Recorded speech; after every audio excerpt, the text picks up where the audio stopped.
আসসালামু আলাইকুম প্রিয় শিক্ষার্থীবৃন্দ। নবম দশম শ্রেণী এবং এসএসসি পরীক্ষার্থীরা, ত্রিকোণমিতি তোমাদের কেমন লাগে? অবশ্যই কঠিন লাগে ভাবছো? না, ত্রিকোণমিতি কঠিন লাগার মতো কোনো টপিকস নয়। ত্রিকোণমিতি যদি তুমি বেসিক বুঝে সঠিক সূত্রগুলো মুখস্থ করে সঠিকভাবে অঙ্কগুলো করতে পারো, তোমাদের কাছে ত্রিকোণমিতি অবশ্যই সবচেয়ে সহজ মনে হবে। এমনকি তোমাদের বীজগণিতের সেট অথবা পরিসংখ্যানে যে আমরা গড় মধ্য করে থাকি, এগুলোর থেকেও তোমার কাছে ত্রিকোণমিতি আরো বেশি সহজ মনে হবে যদি তুমি বুঝে সব অঙ্ক করতে পারো। তো প্রিয় শিক্ষার্থীরা, তোমাদের জন্য ত্রিকোণমিতির সমাধান নিয়ে হাজির হয়েছি। আজকে সমাজ ম্যাথের নতুন ক্লাসে আমি সুমন স্যার তোমাদের স্বাগত জানাচ্ছি আজকে নতুন ক্লাসে। চলো আজ আমরা ত্রিকোণমিতির সমাধান করব। কিছুদিন পরে আমরা এসএসসি পরীক্ষাতে এসএসসি পরীক্ষা শুরু হতে যাচ্ছে। তো প্রিয় এসএসসি পরীক্ষার্থীরা, কোনো টেনশন করবে না তোমরা। এসএসসি পরীক্ষায় ত্রিকোণমিতি থেকে অবশ্যই তোমাদের একটি সৃজনশীল প্রশ্ন এবং কমপক্ষে 3টি সংক্ষিপ্ত প্রশ্ন এবং বেশ কয়েকটি এমসিকিউ পরীক্ষায় আসবে অবশ্যই। তো আমরা এসএসসি পরীক্ষাকে সামনে মাথায় রেখে আমরা আজ ত্রিকোণমিতি শুরু করছি। ত্রিকোণমিতির শুধুমাত্র আমরা বেশ কিছু সৃজনশীল প্রশ্ন এবং সংক্ষিপ্ত প্রশ্ন সমাধান করব। আজ আমাদের এই ক্লাসের পার্ট 1 অনুষ্ঠিত হবে। ইনশাআল্লাহ আমরা বেশ কয়েকটি পার্টে আমরা এই ত্রিকোণমিতি অধ্যায়টি শেষ করব। আর নবম দশম শ্রেণীর শিক্ষার্থীরা, তোমরা কোনো টেনশন করবে না, তোমরা আমাদের ক্লাসগুলো মনোযোগ সহকারে দেখবে, আশা করছি তোমরা বুঝতে পারবে। ত্রিকোণমিতির বেসিক এবং সূত্রের ব্যাখ্যা সহ নতুন ক্লাস আমরা ইনশাআল্লাহ পরবর্তীতে আবার দেব। যেহেতু সামনে এসএসসি পরীক্ষা, তাই এসএসসি পরীক্ষার্থীদের কথা মাথায় রেখে আমরা শুধুমাত্র আজ সৃজনশীল প্রশ্ন এবং সংক্ষিপ্ত প্রশ্ন সমাধান শুরু করছি। তো প্রিয় শিক্ষার্থী, চলো শুরু করা যাক। আজ আমরা প্রথম যে সৃজনশীল সমাধান করব সেটি হচ্ছে, দেখো উদ্দীপকে কি দেওয়া আছে। এখানে উদ্দীপকে দেওয়া আছে যে কোণ C সমান 60 ডিগ্রি এবং cot B equal √3। cot B এর মান √3 এবং কোণ C 60 ডিগ্রি, এটি উদ্দীপকে দেওয়া আছে। এখান থেকে কমন প্রশ্নে বলা হয়েছে cosec θ 2 হলে tan θ কত। তো প্রিয় শিক্ষার্থীরা, আমরা জানি যে cosec θ 2, এখান থেকে যদি আমরা θ বের করতে পারি, θ কত ডিগ্রি, তাহলে ওই θ আমরা এখানে বসিয়ে tan কত ডিগ্রির মান বের করব, সেটাই হবে আমাদের ক নং প্রশ্নের উত্তর। তো প্রিয় শিক্ষার্থী, দেখতে পাচ্ছ তোমরা ক নং শুরু হয়েছে। এখানে দেওয়া আছে cosec θ 2। আমরা জানি, যেহেতু আমরা 9.2 অনুশীলনের যে ছক আছে ত্রিকোণমিতিক অনুপাতগুলোর মান, বিভিন্ন কোণের মান, সেই মান থেকে আমরা cosec 30 ডিগ্রির মান জানি যে 2। তো cosec θ যেহেতু 2, তো কোন মান থেকে যখন তুমি থিটার মান বের করবে, তখন এখানে যে ত্রিকোণমিতিক অনুপাতটি থাকবে ওই মানের জায়গায় ওই ত্রিকোণমিতিক অনুপাতের কত ডিগ্রির মান এটা, সেটা এখানে লিখলে ত্রিকোণমিতিক অনুপাতটি উভয় থেকে উঠিয়ে দিলে থিটার মান পেয়ে যাবে। তো আমরা দেখতে পাচ্ছি 2 হচ্ছে cosec 30 ডিগ্রির মান, তাই আমরা 2 এর পরিবর্তে cosec 30 ডিগ্রি লিখেছি। আর উভয় পক্ষ থেকে cosec বাদ দিলে থিটার মান আসবে 30 ডিগ্রি। তো থিটার মান যেহেতু আমরা পেয়েছি, এবারে আমরা tan θ বের করতে পারবো, যে আমাদের প্রশ্নে বের করতে বলা হয়েছে, অর্থাৎ tan θ কত। তাহলে tan θ tan 30 ডিগ্রি মান বসিয়ে দিয়েছি। আর tan 30 ডিগ্রির মান ওই ছক থেকে আমরা জানি tan 30 ডিগ্রির মান হচ্ছে 1/√3। এই হচ্ছে ক নং প্রশ্ন। এবার আমরা চলে যাচ্ছি খ নং প্রশ্নে। ক্ষয়ের সমাধান আমরা এখানে করেছি এটুকুর মধ্যে। ক্ষয়ের প্রশ্নে বলা হয়েছে উদ্দীপক হতে প্রমাণ করো যে cosec square b plus sec square b by cosec square b minus sec square b equal to 2। এটা সমাধান করার জন্য আমরা প্রথমেই এই যে আমাদের উদ্দীপকে যে b দেওয়া আছে cot b ইকুয়াল টু √3, কতে আমরা যেভাবে থিটা বের করেছিলাম ঠিক একই রকম ভাবে আমরা cot b সমান √3 এর সাহায্যে b নির্ণয় করব। b এখানে থিটার কাজ করছে, অর্থাৎ একটি কোণ। তাহলে cot b যদি √3 হয়, এখন এখানে cot আছে, তাহলে cot কত ডিগ্রির মান √3, আমরা জানি cot 30 ডিগ্রির মান √3, তাই আমরা এখানে 30 ডিগ্রি বসিয়ে দেব, cot 30 ডিগ্রি। তো ওই পক্ষ থেকে যদি আমরা cot বাদ দেই, তাহলে b এর মান হবে 30 degree, b is equal to 30 degree. এখন এই b এর মান, অর্থাৎ b কোণের মান 30 ডিগ্রি, এটা যদি আমরা আমাদের যেই প্রমাণটি করতে বলা হয়েছে লেফট হ্যান্ড সাইড লিখে b এর জায়গায় 30 ডিগ্রি বসিয়ে দেব। এবার স্কয়ার আছে cosec স্কয়ার 30 ডিগ্রি, এর মানে হচ্ছে cosec 30 ডিগ্রির মান যত তার উপরে স্কয়ার। আমরা ত্রিকোণমিতিক অনুপাতগুলোর ক্ষেত্রে যখন স্কয়ার ব্যবহার করি, তখন নামের উপরে স্কয়ার হয়, কিন্তু থিটা বা কোণের ডিগ্রির উপরে কখনো স্কয়ার হয় না, এটা আমরা জানি। আর স্কয়ার বলতে বোঝায় যে এত ডিগ্রির মান যত আসবে তার উপর স্কয়ার। তো আমরা মানগুলো বসিয়েছি, cosec 30 এর মান sec 30 ডিগ্রির মান বসিয়ে স্কয়ার দিয়েছি, প্লাস মাইনাস দিয়েছি। এরপর যদি আমরা স্কয়ারের কাজ করি, তাহলে আমরা এটা পাই 2 স্কয়ার মানে 4, আর 2/√3 হোল স্কয়ার মানে 4/3। তাহলে আমরা পাচ্ছি 4 + 4/3/4 - 4/3। এরপরে উপরে যদি আমরা হরের লসাগু করি 3, আর নিচে 1 আছে মনে মনে, তাহলে লসাগু 3, নিচে 1 দিয়ে 3 কে ভাগ করলে 3, 3 4 12, প্লাস 3 কে 3 দিয়ে ভাগ করলে 1, 4 কে 4। একই কাজ আমরা নিচেও করেছি, শুধু প্লাসের জায়গায় মাইনাস। তো এবারে দেখা যাচ্ছে উভয় ভগ্নাংশের হরের জায়গায় 3 আছে। আমরা জানি যে কোনো ভগ্নাংশের উপর নিচে যদি কোনো ভগ্নাংশ থাকে এবং সেটার হর যদি একই রকম থাকে, সেই হরটি বাদ দেওয়া যায়। তো হর যদি আমরা বাদ দিই, তাহলে থাকে 12 + 4 এবং 12 - 4, অর্থাৎ 16/4 8, তো 16/8 কে আবার আমরা 2 দিয়ে কাটাকাটি করেছি, 8/4, আবার 8/4 কে যদি আমরা 2 দিয়ে কাটাকাটি করি তাহলে আমরা পাই 2, অর্থাৎ আমাদের এটার মান হচ্ছে 2, যেটা আমাদেরকে দেখাতে বলা হয়েছিল খ নং প্রশ্নে, যে দেখাও যে এটি সমান 2 বের হয়ে গেছে, তাই আমরা রাইট হ্যান্ড সাইড লিখেছি, অর্থাৎ লেফট হ্যান্ড সাইড সমান রাইট হ্যান্ড সাইড, এটাই প্রুফড। তো এই হচ্ছে খ নং প্রশ্ন, আশা করছি তোমরা বুঝতে পেরেছো। এবার আমরা চলে যাচ্ছি গ নং প্রশ্নে। গ নংয়ে বলা হয়েছে 4 sin square theta minus 2 plus 2 root 3 into sin theta plus root 3 equal to 0 একটা সমীকরণ আছে। এই সমীকরণটি আমাদের সমাধান করতে হবে এবং বলা হয়েছে যে সমীকরণটি সমাধান করে দেখাও যে থিটা, অর্থাৎ এটা সমাধান করে থিটার মান যত পাবো, যত ডিগ্রি পাবো, ওইটা হাফ কোণ সি, কোণ সি এর 60 ডিগ্রি দেওয়া ছিল, এই কোণ সি এর অর্ধেক এবং কোণ সি এর সমান, অর্থাৎ দুইটা মান আসবে থিটা, একটা হচ্ছে হাফ সি, হাফ কোণ সি মানে হাফ 60 ডিগ্রি অর্থাৎ 30 ডিগ্রি, আর একটা কোণ সি এর সমান 60 ডিগ্রি, অর্থাৎ আমাদেরকে সমাধান করে দেখাতে হবে যে থিটার মান 60 ডিগ্রি আর 30 ডিগ্রি, এই দুইটা মান আসবে। তো আমরা সমাধান করছি। তো শুরুতে আমরা গ নম্বরের শুরুতে এখানে যে সমীকরণটি দেওয়া ছিল সমীকরণটি উঠিয়েছি। যদি কোনো সমীকরণে তুমি দেখো ত্রিকোণমিতিক অনুপাতের সাথে কোনো দুটি সংখ্যা একসাথে গুণ আকারে আছে, সেই ক্ষেত্রে তুমি গুণটা করে দিবে। তাহলে আমরা বাকি সব ঠিক রেখে এখানে গুণটা করেছি, -2 এর সাথে sin থিটা গুণ -2 sin থিটা, প্লাসে মাইনাসে মাইনাস 2 √3 এর সাথে sin থিটা গুণ। এরপরে আমরা ঠিক মিডল টার্ম ফ্যাক্টরে যেভাবে আমরা কমন নেই, প্রথম দুই পদ থেকে একটা কমন, শেষে দুই পদ থেকে একটা কমন, ওইভাবে কমন নিব। তো এখানে আমরা দেখতে পাচ্ছি 4 sin square theta - 2 sin theta, এখান থেকে যদি আমরা 2 sin theta কমন নেই, 2 sin theta কমন যায়, এখানে কমন নিলে এখান থেকে একটা থাকবে 2 sin theta minus 2 sin theta common নিলে এখান থেকে 1। একই রকম ভাবে এই দুটোর মধ্যে আমরা কমন নিতে পারি মাইনাস, এখানে √3 কমন, এছাড়া কোনো কিছু কমন যাচ্ছে না, তাই √3 কমন নিলে এখান থেকে পাবো 2 sin theta প্লাসে মাইনাসে মাইনাস এবং √3 কমন নিলে 1। তো আমরা দেখতে পাচ্ছি উভয় ব্র্যাকেটে এসেছে 2 sin theta - 1, তাহলে যদি আমরা 2 sin theta - 1 কমন নিই তাহলে এবার পাবো 2 sin theta -√3। তো দুটি রাশির গুণফল 0 হলে তার পৃথকভাবে 0 সমান হয়, তাহলে এটা সমান 0। এখান থেকে আমরা sin theta পাচ্ছি -1 বসে গেলে 1 আর 2 ভাগ হয়ে যাবে 1/2। একই রকম আমরা ক এবং খ তে যেভাবে থিটা বের করেছিলাম একই রকম ভাবে এখানে থিটা বের করব। sin theta যেহেতু আছে আর এখানে হাফ, তাহলে হাফ আমরা জানি sin 30 ডিগ্রির মান, তাই আমরা হাফের জায়গায় লিখেছি sin 30 ডিগ্রি। তো sin বা থিটা মান 30 ডিগ্রি। একই রকম ভাবে 2 sin theta -√3, এখান থেকে √3/2 পেয়েছি, √3/2 হচ্ছে sin 60 ডিগ্রি মান, sin বা থিটা মান 60 ডিগ্রি। তো আমরা দেখতে পাচ্ছি থিটার মান 30 ডিগ্রি এবং 60 ডিগ্রি, যেটা আমাদের টার্গেট ছিল আমরা বের করব, অর্থাৎ হাফ কোণ সি আর কোণ সি এটা সমান। তার মানে লিখে দিলাম যে অতএব থিটা সমান হাফ কোণ সি এবং থিটা হচ্ছে কোণ সি এর সমান, সৈট। এই হচ্ছে আমাদের আজকে প্রথম সৃজনশীল। প্রিয় শিক্ষার্থীরা, আশা করছি তোমরা বুঝতে পেরেছো প্রথম সৃজনশীলটি। এবার আমরা চলে যাচ্ছি আজকে দ্বিতীয় সৃজনশীলে। দ্বিতীয় যে সৃজনশীলটা আমরা করতে যাচ্ছি সেখানে উদ্দীপকে বলা আছে a এর মান cosec θ প্লাস cot θ এবং b এর মান cosec θ মাইনাস cot θ, এই দুটি মান উদ্দীপকে দেওয়া আছে।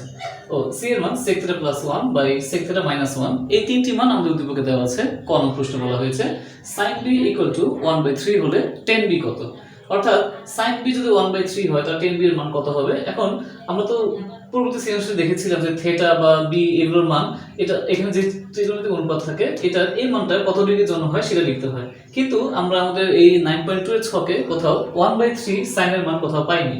তো যদি তোমার ওই ছকে মান নেই, এই টাইপের কোনো মান আসে, সেই ক্ষেত্রে তুমি ত্রিভুজ ইউজ করবে। ত্রিভুজ ইউজ করবো আমরা কিভাবে দেখি। তো আমরা প্রথমে লিখেছি দেওয়া আছে sin b ইকুয়াল টু 1/3, তো আমাদেরকে এমন একটি সমকোণী ত্রিভুজ আঁকতে হবে যেটা থিটার জায়গায় b অক্ষটি থাকবে, লিখেছি, বাকি দুই জায়গায় a এবং c দিয়েছি আমরা। তো এখানে মান যেহেতু 1/3, আমরা sin এর সূত্র জানি যে লম্ব বাই অতিভুজ, তাহলে তার মানে এটা লম্ব এটা অতিভুজ, তাহলে আমরা এই ত্রিভুজে এই কোণ b এর সাপেক্ষে লম্বের জায়গায় দিয়েছি 1 এবং অতিভুজের জায়গায় দিয়েছি 3। তো এখান থেকে যদি আমরা পৃথকভাবে উপপাদ্য প্রয়োগ করি, পৃথকভাবে উপপাদ্য প্রয়োগ করে অর্থাৎ অতিভুজ স্কয়ার ইকুয়াল টু লম্ব স্কয়ার প্লাস ভূমি স্কয়ার, এই সূত্রটি প্রয়োগ করলে লম্ব এবং অতিভুজের মান আমরা বসিয়ে দিয়েছি, ভূমির মানটি বের করেছি। এখান থেকে তোমরা দেখতে পাচ্ছ BC এর মান এখানে √8 এসেছে, যা 2√2, অর্থাৎ আমরা ভূমি পেয়েছি 2√2। এখন আমাদের tan b বের করতে হবে। tan এর সূত্র হচ্ছে লম্ব বাই ভূমি, তো এখানে লম্ব হচ্ছে AC অর্থাৎ 1 এবং ভূমি যেটা আমরা বের করেছি BC অর্থাৎ 2√2, তাহলে AC by BC tan b এর মান অর্থাৎ 1/2√2। এই হচ্ছে ক নং প্রশ্ন, অর্থাৎ tan b এর মান 1/2√2। তো এবার আমরা চলে যাচ্ছি খ নং প্রশ্নে। খ নংয়ে বলা হয়েছে যে প্রমাণ করো যে a square is equal to c। a হচ্ছে আমাদের এই যে এই মানটি, তাহলে এটার মান আমরা এই জায়গায় বসাবো, স্কয়ার করব, বসিয়ে আমাদেরকে দেখাতে হবে যে এই মানটি থেকে c আসবে, c এর মান sec θ plus 1 by sec θ minus 1, এই মানটি আমরা আনতে হবে, যেটা আমরা খ নং এইটুকু পার্টের মধ্যে শেষ করেছি। খ নং প্রশ্নে আমরা দেখতে পাচ্ছি a স্কয়ার ছিল, তাহলে আমরা a স্কয়ার লিখে a এর মান বসিয়েছি হোল স্কয়ার। এরপর cosec θ এবং cot θ, যেহেতু এই দুটোর মধ্যে একটা মিল আছে যে cosec এর সূত্র 1 বাই sin θ, cot এর সূত্র cos θ বাই sin θ, দুটোর নিচে sin θ আছে, তাই আমরা এই সূত্রটি বসিয়েছি। হরের লসাগু sin থিটা, তাহলে উপরে আমরা পাচ্ছি 1 plus cos theta whole square. তো আমরা যদি স্কয়ার করি তাহলে 1 প্লাস cos থিটা এর উপরে হোল স্কয়ার দিব, আর sin থিটাকে স্কয়ার করলে sin স্কয়ার থিটা। এই হচ্ছে স্কয়ার করলাম, কিন্তু উপরে কোনো হোল স্কয়ার সূত্র ফেলবো না। এটা কিভাবে রাখবো? sin স্কয়ার মানে আমরা যেহেতু উপরে cos থিটা আছে, sin স্কয়ার আমরা একটা সূত্র জানি যে 1 মাইনাস cos স্কয়ার থিটা, এই সূত্রটা আমরা বসিয়েছি। আর 1 মাইনাস cos স্কয়ার থিটা, 1 কে যদি আমরা মনে মনে 1 স্কয়ার ধরি তাহলে a square minus b square সূত্র হয়, যা a plus b into a minus b। আর উপরে যে 1 plus cos theta whole square ছিল, এই লাইনে গিয়ে আমরা 1 প্লাস cos থিটা দুটি লিখেছি। হোল স্কয়ার মানে হচ্ছে দুটো পাশাপাশি থাকবে।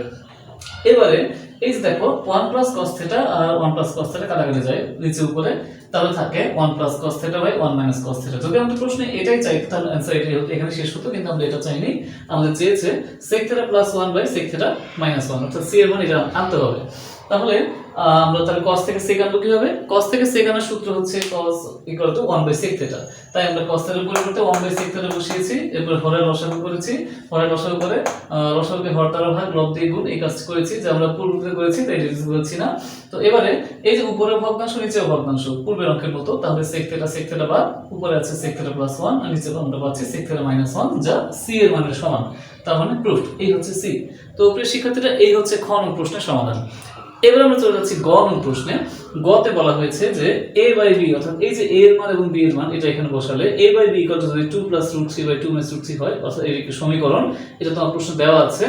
এখান থেকে তোমাকে থিটার মান বের করতে হবে, সমাধান করতে হবে। আর থিটা হচ্ছে সূক্ষ্মকোণ, অর্থাৎ সূক্ষ্মকোণ মানে হচ্ছে থিটার মান 0 ডিগ্রি থেকে বড় এবং 90 ডিগ্রি থেকে ছোট, এর মধ্যে হবে। এই হচ্ছে সূক্ষ্মকোণ। তবে এটিকে সমাধান করার জন্য তুমি যখনই সমাধান অঙ্কে দেখবে যে উভয় পাশে ভগ্নাংশ আছে, তখন তুমি ওই a বাই b মানে যে পার্টটি আছে এটার মান বসানোর পরে, দ্বিতীয় লাইনে মান বসানোর পরে তৃতীয় লাইনে তুমি এটাকে যোজন বিয়োজন করবে। যোজন বিয়োজন মানে হচ্ছে লব এবং হর উপরে যোগ হবে, লব প্লাস হর বাই লব মাইনাস হর। তো আমরা যোজন বিয়োজন করেছি, এখানে তুমি সাইড নোট দিতে পারো যোজন বিয়োজন করে।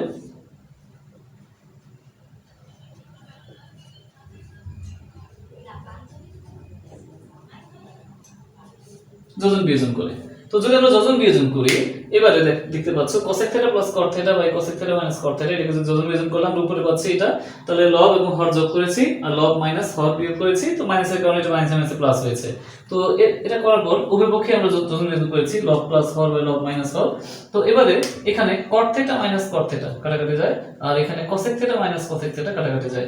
তাহলে উপরে আমরা cosec থিটা পাচ্ছি দুটি 2 cosec থিটা, নিচে cot থিটা পাচ্ছি দুটি 2 cot থিটা, আর এখানে 2 2 কাটা, আর এখানে 2 এবং 4 কাটাকাটি করলে 2 থাকে, অর্থাৎ 2 বাই রুট 3। আর cosec এবং cot, cosec বাই cot এর যেহেতু কোনো সূত্র নেই, আমরা cosec এবং cot কে আবার ভাঙিয়ে দিয়েছি। cosec মানে হচ্ছে 1 বাই sin থিটা, cot মানে cos theta by sin theta, আবার দুটো নিচে sin থিটা বাদ, তাহলে আমরা পাচ্ছি 1 by cos theta equal to 2 by root 3। তো এটাকে যদি আমরা উল্টিয়ে দেই, কারণ আমরা তো 1 বাই cos দিয়ে তো ডিগ্রি বের করতে পারবো না, থিটা মান বের করতে পারবো না, উল্টিয়ে দিলে cos থিটা পাবো।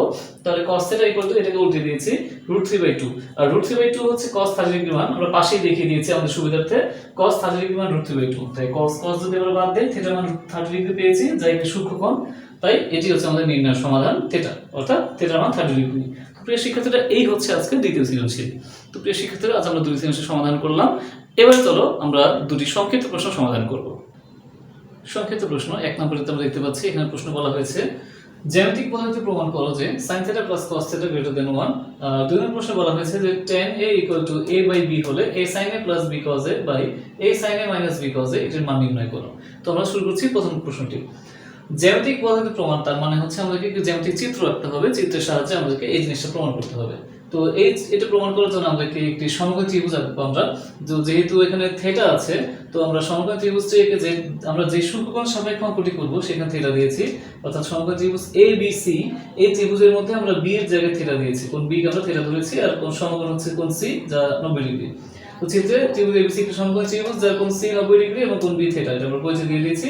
তো এখন যেহেতু আমাদের প্রমাণের ক্ষেত্রে sin থিটা এবং cos থিটা লাগবে, এই ত্রিভুজ হতে আমাদের sin থিটা হচ্ছে লম্ব বাই অতিভুজ, থিটার সাপেক্ষে লম্ব AC আর অতিভুজ AB, তাহলে AC বাই AB, এবং cos থিটা হচ্ছে ভূমি বাই অতিভুজ, তাহলে ভূমি হচ্ছে এখানে BC এবং অতিভুজ AB, তাহলে BC বাই AB। এই হচ্ছে sin থিটা cos থিটা আমরা মান রেডি করেছি।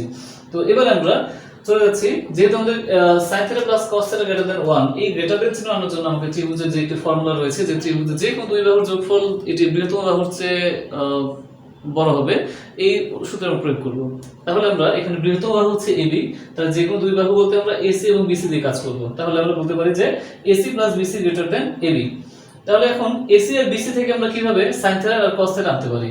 যেহেতু সাইন থিটার মান হচ্ছে এসি বাই বিসি, এসি নিচে যদি একটা আমরা AB AC by AB, AC নিচে এবি আনতে পারলে আমরা সাইন থিটা বের করতে পারবো।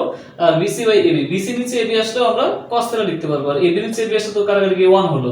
তার মানে আমাদেরকে সবগুলোকে যদি আমরা এবি দিয়ে ভাগ করতে পারি তাহলে আমাদের এই লাইনটি চলে আসবে। তো আমরা প্রথমেই এসি কে এবি দিয়ে ভাগ করেছি, বিসি কে এবি দিয়ে ভাগ করেছি, এবি কেও এবি দিয়ে ভাগ করেছি। তো আমাদের এসি বাই এবি হচ্ছে সাইন থিটা, যা আমরা পূর্বে লিখেছিলাম। বিসি বাই এবি হচ্ছে cos থিটা, যা আমরা পূর্বে লিখেছিলাম, তাই cos থিটা লিখেছি greater then AB by AB, কাটাকাটি গেলে 1 থাকে। তো এই হচ্ছে আমাদের প্রমাণ। এক নম্বর প্রশ্ন শেষ। এবার চলে যাচ্ছে আমরা 2 নং সংক্ষিপ্ত প্রশ্নে। 2 নং প্রশ্নে আমাদের বলা হয়েছিল tan a = a by b, এটি হলে এই রাশিটার মান নির্ণয় করতে হবে। তো যেহেতু প্রমাণের মধ্যে sin cos আছে, তাই আমরা tan কে ভেঙে sin by cos লিখেছি। সূত্র অনুযায়ী tan থিটা মানে হচ্ছে sin theta by cos theta. তো এবারে sin বাই cos তো আনলাম, আমাদের প্রমাণের মধ্যে sin দুই জায়গায় আছে এবং দুই ক্ষেত্রেই a গুণ আকারে আছে, cos দুই জায়গায় আছে, cos দুই জায়গাতেই b গুণ আকারে আছে। তার মানে sin এর সাথে ছোট হাতের a আর cos এর সাথে ছোট হাতের b যদি গুণ আকারে আমরা আনতে পারি, আমাদের মানটা অনেক কাছাকাছি যাবে। তো সেই ক্ষেত্রে আমরা sin এর সাথে a এবং cos এর সাথে b গুণ করার জন্য a বাই b দিয়ে উভয় পক্ষকে গুণ করেছি, a বাই b দ্বারা গুণ করে।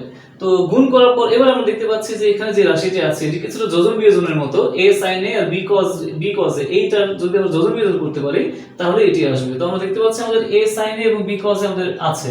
তো এটিকে যদি আমরা যোজন বিয়োজন করি, অর্থাৎ লব প্লাস হর আর লব মাইনাস হর, এটা আনলেই আমাদের এই রাশিটির মতো আসছে। তো এই পাশে যেহেতু যোজন বিয়োজন করেছি, তাহলে আমরা ডান পক্ষেও যোজন বিয়োজন করব, a square by b square এর মধ্যে, a square plus b square by a square minus b square. এটি হচ্ছে এই রাশিটির মান যা আমাদের বের করতে বলা হয়েছে। তো এটাই হচ্ছে আমাদের অ্যানসার 2 নং সংক্ষিপ্ত প্রশ্নে। তো প্রিয় শিক্ষার্থীরা, আজ আমরা আমাদের ত্রিকোণমিতির প্রথম ক্লাসে দুটি সৃজনশীল প্রশ্ন সমাধান করেছি, যা বোর্ড স্ট্যান্ডার্ড এবং এসএসসি পরীক্ষার জন্য খুবই গুরুত্বপূর্ণ। আর এছাড়া আমরা দুটি সংক্ষিপ্ত প্রশ্ন সমাধান করেছি, এটিও এসএসসি পরীক্ষার জন্য খুবই গুরুত্বপূর্ণ। তো আজকে ক্লাস তোমাদের কেমন লাগলো অবশ্যই আমাদের কমেন্ট বক্সে জানাবে, আমাদেরকে অথবা মেসেজ করে জানাতে পারো। তোমাদের যে কোনো অঙ্কের সমস্যা হলে আমাকে অবশ্যই মেসেজ করবে, জানাবে, আমি তার সমাধান করার চেষ্টা করব। তো তোমরা অবশ্যই আমাদের ক্লাসগুলো মনোযোগ সহকারে দেখবে, আর আমাদের ক্লাসগুলো আমাদের ফেসবুক পেজ এবং আমাদের ইউটিউব চ্যানেল অবশ্যই সাবস্ক্রাইব করে ফলো দেবে। তো আমাদের পাশে থেকে ধন্যবাদ সকলকে। ইনশাআল্লাহ দেখা হবে পরবর্তী ক্লাসে আমাদের ত্রিকোণমিতি পার্ট 2 নিয়ে। আল্লাহ হাফিজ, আসসালামু আলাইকুম।